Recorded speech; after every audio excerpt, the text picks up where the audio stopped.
കേരള മനസ്സാക്ഷിയെ നടുക്കിയ പെരിയ ഇരട്ടക്കൊലക്കേസിൽ 10 പ്രതികൾക്ക് ഇരട്ട ജീവപര്യന്തം ശിക്ഷ. CPIM മുൻ MLA KV കുഞ്ഞിരാമൻ ഉൾപ്പെടെ 4 പേർക്ക് 5 വർഷം തടവും കോടതി വിധിച്ചു. കൊച്ചി പ്രത്യേക CBI കോടതിയുടേതാണ് വിധി. 2019 ഫെബ്രുവരി 17 പെരിയ കല്യോട്ട് ഗ്രാമത്തിലെ യൂത്ത് കോൺഗ്രസ് പ്രവർത്തകരായ ശരത് ലാലും കൃപേഷും കൊല്ലപ്പെട്ടത്. ഇതിൽ 1 മുതൽ 8, 10, 15 പ്രതികൾക്ക് ജീവപര്യന്തവും പിന്നെ ഓരോ ലക്ഷം രൂപ വീതം 2 സെക്ഷന് 1 ലക്ഷം രൂപ വീതം എന്ന് വെച്ചാൽ 2 ലക്ഷം രൂപ വീതം ഓരോ പ്രതിയും അടയ്ക്കണം. ബാക്കി 14 പ്രതിയും 20 മുതൽ 22 വരെ പ്രതികൾക്കും 5 വർഷം തടവും 10,000 രൂപ ഫൈനും. ഈ പൈസ ഓരോരുത്തരും അടയ്ക്കേണ്ടി വരും. ഈ അടയ്ക്കുന്ന കോമ്പൻസേഷൻ എല്ലാം വിക്ടിംസിൻ്റെ വീട്ടുകാർക്ക് കൊടുക്കാനാണ്, കോമ്പൻസേഷനായിട്ട് കൊടുക്കാനാണ് പറഞ്ഞേക്കുന്നത്. റെയറസ്റ്റ് ഓഫ് റെയർ കേസിൻ്റെ പെർവ്യൂവിൽ വരുന്നുണ്ടോ ഇല്ലയോ എന്ന് കോടതി പരിശോധിച്ചിരുന്നു. കോടതിയുടെ കണ്ടെത്തൽ അത് റെയറസ്റ്റ് ഓഫ് റെയർ കേസിൽ പെർവ്യൂവിൽ വരുന്നില്ല, അതിൻ്റെ ഇതിൽ വരുന്നില്ല എന്നുള്ള അതുകൊണ്ടാണ് ജീവപര്യന്തമായത്. ഇതിൽ 1 മുതൽ 8, 10, 15 പ്രതികൾക്ക് ജീവപര്യന്തവും പിന്നെ ഓരോ ലക്ഷം രൂപ വീതം 2 സെക്ഷന് 1 ലക്ഷം രൂപ വീതം എന്ന് വെച്ചാൽ. എസ് ശ്രീകാന്താണ് വിശദാംശങ്ങളുമായി കൊച്ചി CBI കോടതിയിൽ നിന്ന് ചേരുന്നത്. ശ്രീകാന്ത്, വിധിയുടെ മറ്റു വിവരങ്ങൾ വന്നിട്ടുണ്ടോ? ഇരട്ട ജീവപര്യന്തം എന്നതിന് കോടതി എന്തെങ്കിലും ഒരു കൃത്യമായ നിർദ്ദേശം അതിൽ മുന്നോട്ട് വെച്ചിട്ടുണ്ടോ? ഇനി അതാണല്ലോ അറിയേണ്ടത് നമുക്ക്.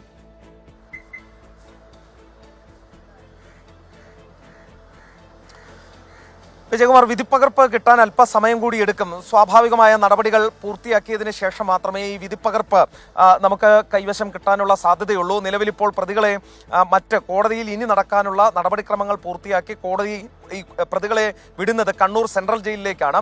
അല്പസമയം മുമ്പ് പ്രതിഭാഗം അഭിഭാഷകൻ CK ശ്രീധരൻ സംസാരിച്ചിരുന്നു. അദ്ദേഹം ചൂണ്ടിക്കാണിച്ച കാര്യം ഇപ്പോൾ കോടതിയിൽ നിന്നും പുറത്തു വന്നിട്ടുള്ള വിധി അതിൻ പ്രകാരം തുടർ നടപടികൾ സ്വീകരിക്കും എന്ന് അദ്ദേഹം പറഞ്ഞിട്ടുണ്ട്. അതായത് അപ്പീൽ പോകും അതിൻ്റെ ഭാഗമായി എന്ന് അദ്ദേഹം പറയുന്നു.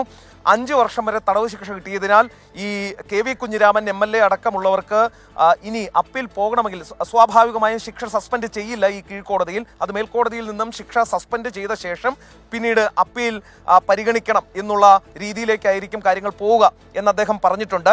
കണ്ണൂർ സെൻട്രൽ ജയിലിലേക്ക് പ്രതികളെ ഇന്ന് മാറ്റും, മുഴുവൻ പ്രതികളെയും മാറ്റും എന്നും അദ്ദേഹം ഇപ്പോൾ വ്യക്തമാക്കുകയും ചെയ്തിട്ടുണ്ട്.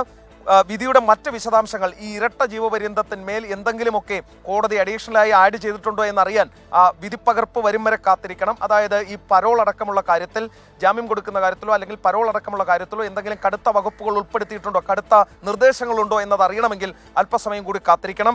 എന്തായാലും സംസ്ഥാന സർക്കാരിൻ്റെ നേതൃത്വത്തിൽ അട്ടിമറിക്കാൻ ശ്രമിച്ച ക്രൈംബ്രാഞ്ചിൻ്റെ അന്വേഷണത്തെ വിശ്വാസമില്ലെന്ന് കൊല്ലപ്പെട്ട ആ യുവാക്കളുടെ കുടുംബം പറഞ്ഞ ആ കേസിൽ ഏറ്റവും ഒടുവിൽ ഇപ്പോൾ CBI 2ാം കോടതിയിൽ നിന്നും വിധി വന്നിരിക്കുന്നു. അതിൽ 1 മുതൽ 8 വരെയുള്ള പ്രതികൾക്ക് ഇരട്ട ജീവപര്യന്തം തടവ് ശിക്ഷയാണ്. അതിൽ കൊലക്കുറ്റത്തിൽ നേരിട്ട് പങ്കെടുത്തവരാണ് 1 മുതൽ 8 വരെയുള്ള പ്രതികൾ. മറ്റ് 2 പേർ 10, 15 പ്രതികൾ ഇതിലെ ഗൂഢാലോചന ഭാഗത്തുള്ള പ്രതികളാണ്. അവർക്കും സമാനമായ ശിക്ഷ തന്നെയാണ് ഈ പ്രത്യേക കോടതി ഇപ്പോൾ വിധിച്ചിട്ടുള്ളത്. 14, 20, 21, 22 പ്രതികൾ 225 IPC പ്രകാരം കുറ്റക്കാരാണെന്ന് കണ്ടെത്തിയിരിക്കുന്നു. അതായത് 2ാം പ്രതി സജി ജോർജിനെ ബലം പ്രയോഗിച്ച് പോലീസിന്റെ കസ്റ്റഡിയിൽ നിന്ന് മോചിപ്പിച്ചു എന്നുള്ളതാണ് അവർക്കെതിരായി തെളിഞ്ഞിട്ടുള്ള കുറ്റം. അതിലാണ് ഇപ്പോൾ ഈ 5 വർഷത്തെ തടവും 10,000 രൂപ പിഴയും വിധിച്ചിട്ടുള്ളത്. അതായത് പ്രതികൾക്ക് വധശിക്ഷ എന്ന ആവശ്യം പ്രോസിക്യൂഷനും ആ കുടുംബവും മുന്നോട്ട് വെച്ചെങ്കിലും പരമാവധി ശിക്ഷ, വധശിക്ഷയിൽ തൊട്ട് താഴെ നിൽക്കുന്ന ശിക്ഷ കോടതിയിൽ അപൂർവമായ ഒരു കേസാണ് എന്ന പ്രോസിക്യൂഷൻ വാദം കോടതി സ്വീകരിക്കാതിരുന്നതിന്റെ പശ്ചാത്തലം എന്തായിരിക്കും? ഇത് അതിൽ ഈ പറയുന്ന 1 മുതൽ 8 വരെയുള്ള പ്രതികൾക്ക് കൊലക്കുറ്റം തെളിഞ്ഞതാണ്, അത് ഗൂഢാലോചന തെളിഞ്ഞതാണ്. അത് തന്നെയുമല്ല, ഈ കൊലപാതകത്തിന് ശേഷം തെളിവ് നശിപ്പിക്കാൻ അവർ നടത്തിയ ശ്രമങ്ങളും തെളിഞ്ഞതാണ്. ഈ മറ്റു 2 പ്രതികളുടെ കാര്യത്തിൽ അവർ ഇതിലെ ഗൂഢാലോചനയിൽ നേരിട്ട് പങ്കെടുത്തു എന്നും തെളിഞ്ഞതാണ്. അപൂർവങ്ങളിൽ അപൂർവമായ ഒരു കൊലപാതകം എന്ന നിലയിലേക്ക് പ്രോസിക്യൂഷൻ ഇതിനെ കോടതിയിൽ അവതരിപ്പിച്ചെങ്കിലും എന്തുകൊണ്ടായിരിക്കാം കോടതി അതേ നിലയിൽ പരിഗണിക്കാതിരുന്നത്? അതിൻ്റെ ഒരു വിശദീകരണം പ്രോസിക്യൂട്ടർ മാധ്യമങ്ങളെ കണ്ടപ്പോൾ പറഞ്ഞു.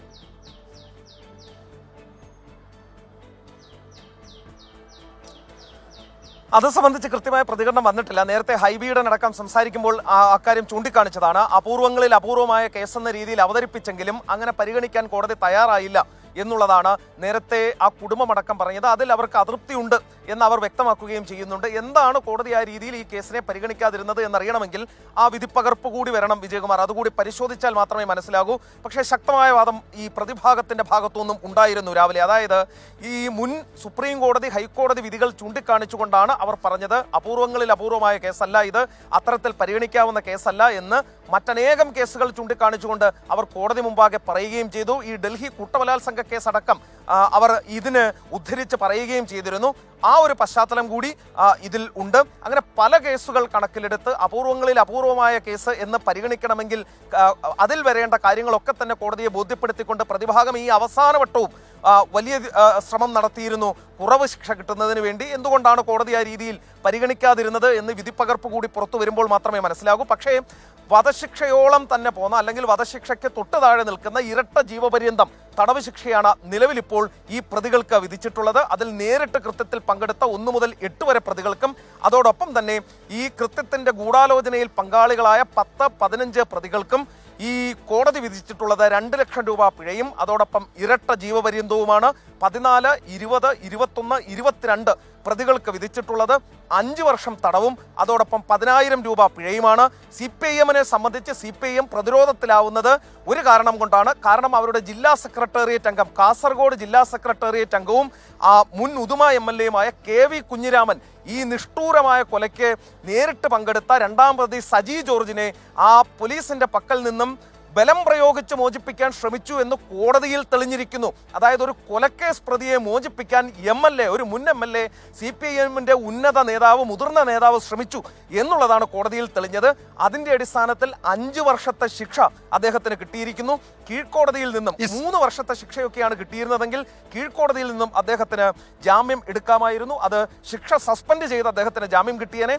പക്ഷേ ഇവിടെ നിന്നും കിട്ടില്ല നിലവിൽ ആ ഒരു ആനുകൂല്യം. കാരണം 5 വർഷത്തെ ശിക്ഷയാണ് വിധിച്ചിട്ടുള്ളത്. ഇനി മേൽക്കോടതിയിലേക്ക് പോകണം, അവിടെ അപ്പീൽ നൽകാം. ശിക്ഷ സസ്പെൻഡ് ചെയ്തുകൊണ്ട് അപ്പീലിന്മേൽ വാദം കേൾക്കണമെന്ന് ആവശ്യപ്പെടാം. അതൊക്കെ കോടതിയാണ് തീരുമാനിക്കേണ്ടത്. CPIM-ന്റെ നേതാക്കളടക്കം ജയിലിലേക്ക് പോകുന്നു. 2 ചെറുപ്പക്കാരെ നിഷ്ഠൂരമായി